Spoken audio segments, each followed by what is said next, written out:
முதலமைச்சர் ஸ்டாலின் தலைமையில் திமுக மாவட்ட செயலாளர்கள் கூட்டம் வரும் 20ஆம் தேதி சென்னை அறிவாலயத்தில் நடக்க உள்ளதாக தகவல் வெளியாகியுள்ளது.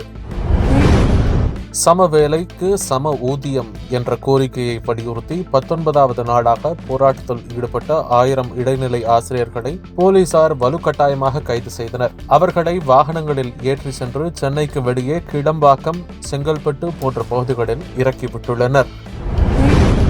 திமுக அரசு இந்துக்கள், இஸ்லாமியர்கள் இடையே மத நல்லிணக்கத்தை தடுத்து பிரிவினை மற்றும் பிரச்சனையை தூண்டிவிட நினைக்கிறது என இந்து தமிழர் கட்சி நிறுவன தலைவர் ராம ரவிக்குமார் குற்றம் சாட்டியுள்ளார்.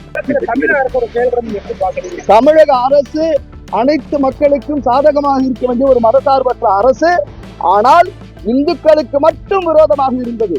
இந்து சமய அறநிலையத்துறை தர்காவிற்கு ஆதரவாக, இஸ்லாம் மக்களுக்கு ஆதரவாக மாண்புமிகு நீதிமன்றம் இதற்கு முன்பு கொடுத்த போது கூட தர்காவிலிருந்து 15 மீட்டர் தள்ளி ஏற்றிக் கொள்ளலாம் என்று தீர்ப்பு இருந்தும் மலை உச்சியில் தீபம் ஏற்றுவதற்கு நீங்கள் ஏற்றுங்கள், அதே நேரத்தில் மசூதி இருக்கிறது என்பதை கவனத்தில் கொள்ளுங்கள். சமூக நல்லிணக்கம், மத நல்லிணக்கம், சமூக இணக்கம் கெட்டு போயிருந்து சொன்னாங்க. இந்துக்கள் யாரும் முஸ்லிம்களுக்கு எதிராக நாங்கள் இல்ல. நீதிமன்ற உத்தரவு கொடுத்த போது கூட சட்டத்தின்படிதான் நாங்கள் அதை மதிச்சு போனோம். அப்படி இருக்கும் பட்சத்துல மேல்முறையீடுன்னு சொல்லி அந்த நீதிமன்றம் கொடுத்த உத்தரவுக்கு எதிராக மேல வந்து வாதிட்டு கோவிலுக்கு எதிராக, கடவுளுக்கு எதிராக, சமயத்துக்கு எதிராக, மக்களுடைய மத உணர்வுக்கு, மன உணர்வுக்கு எதிராக நடந்தது ஏற்கத்தக்கதல்ல. மக்களிடம் ஒரு வெறுப்புணர்ச்சி இந்த அரசாங்கம் சம்பாதித்திருக்கிறது என்பதே உண்மை. காலாவதியான மது விற்பதால் பாதிக்கப்படுவது முதலமைச்சர் ஸ்டாலின் குடும்பமோ அல்லது திமுக அமைச்சர்கள் குடும்பமோ அல்ல, அப்பாவி மக்கள்தான் பாதிக்கப்படுகின்றனர் என தமிழக பாஜகவின் முன்னாள் மாநில தலைவர் அண்ணாமலை கடுமையாக சாடியுள்ளார். பொய் மூட்டைகளை அவிழ்த்து விடுவதற்கும் நாடகங்களை நடத்துவதற்கும் திமுக அரசுக்கு எல்லையே இல்லையா என்று பாமக தலைவர் அன்புமணி கேள்வி எழுப்பியுள்ளார். திருப்பரங்குன்றம் மலை உச்சியில் தீபம் ஏற்ற உத்தரவிட்டு நீதிபதிகள் எல்லை மீறியுள்ளனர் என மதிமுக பொதுச் செயலாளர் வைகோ குற்றம் சாட்டியுள்ளார்.